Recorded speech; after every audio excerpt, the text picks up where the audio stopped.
তো আগের যুগে রাজনীতিতে আমরা বহুত খারাপ কাজ করছি, এর জন্য আজ আমি অনুতপ্ত। যেমন আগের যুগে যখন আমরা দাবিতে রাস্তায় নামতাম, আমরা রিক্সার পাম্প চালিয়ে দিতাম। শুধু এই না, আমরা বাসের গ্লাস একটা পিটিয়ে ভাঙিয়ে দিতাম। আর তোমরা কি করো এখন? জ্বালাই দেই। কি রিক্সা? বাসও জ্বালাই দেই। বাস রিক্সা জ্বালাই দেওয়ার মধ্যে মানুষ হয় না?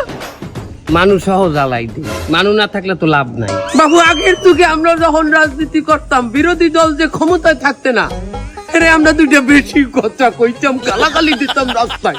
তোমরা কি করো? জ্বালাই দেই, বিরোধী দলের জ্বালাই দেই। বাবু, আগের যুগে আমরা যখন আন্দোলন করতাম, আমরা ভার্সিটির ছাত্রদের বলতাম যে তোমরা আসো আমাদের সাথে আন্দোলন করো, না আসলে আমরা একটা চাপ প্রয়োগ করতাম। তোমরা কি করো? জ্বালাই দেই, কি জ্বালাই দাও? ভার্সিটির ভিতর আগুন জ্বালাই দিই। এটা রাজনীতি না? জ্বালাও পোড়াও নীতি হয়? জ্বালিয়ে দাও, পুড়িয়ে দাও, জ্বালিয়ে দাও, পুড়িয়ে দাও।